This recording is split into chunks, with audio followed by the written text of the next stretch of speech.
Si dice sia l'inseparabile compagna di ogni donna.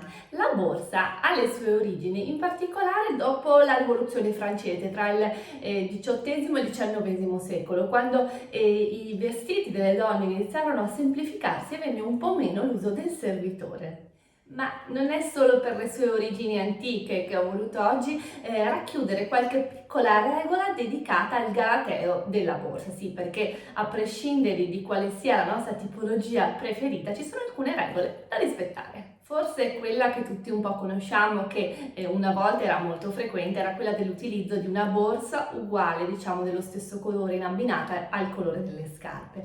Allora, questa regola è un po' in disuso, ma quello che è importante è dipende dalle circostanze. Se siamo in una circostanza molto formale, è prassi di galateo e buone maniere considerare ancora questa usanza, quindi cercare di abbinare la borsa alle scarpe. In ogni caso, comunque, diciamo che un abbinamento di look, di colori tra appunto quello che è il nostro vestiario, le scarpe, con la borsa deve esserci, quindi questo è fondamentale. Fare attenzione però all'uso dei materiali, ci sono materiali che d'estate non si possono utilizzare, come ad esempio magari dei velluti, il cavallino, piuttosto che utilizzare una borsa di paglia d'inverno.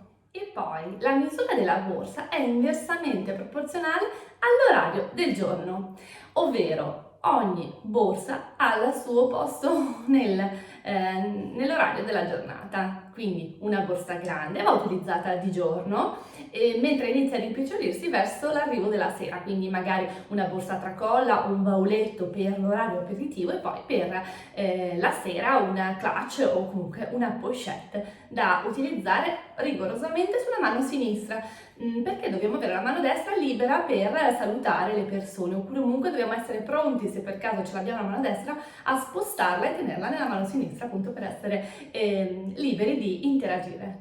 E tornando alla prima regola, quindi alle formalità, diciamo che tutto quello che è tipo più grande è meno formale è la borsa, quindi prediligiamo per degli usi formali delle borse più contenute, i colori scuri anche sono adatti più a occasioni formali e anche i modi, nel senso che delle borse più strutturate sono più delle borse eleganti, formali, mentre le borse morbide sono adatte più a delle occasioni, diciamo, più sportive.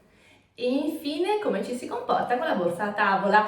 Allora mi raccomando, non deve essere mai appoggiata sul tavolo, neanche se è proprio una piccola borsa gioiello, ecco. Se è una clutch può essere appoggiata magari dietro la schiena oppure con l'altra colla sulla, diciamo sulla sedia, oppure ci sono quei ganci da appendere al tavolo, oppure se è possibile è disponibile un'altra sedia, uno sgabello.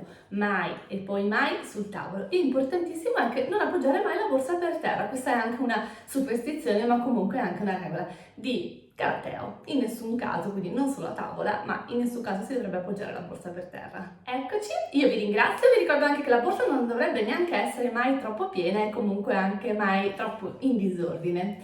Grazie e vi aspetto alla prossima puntata. Ciao!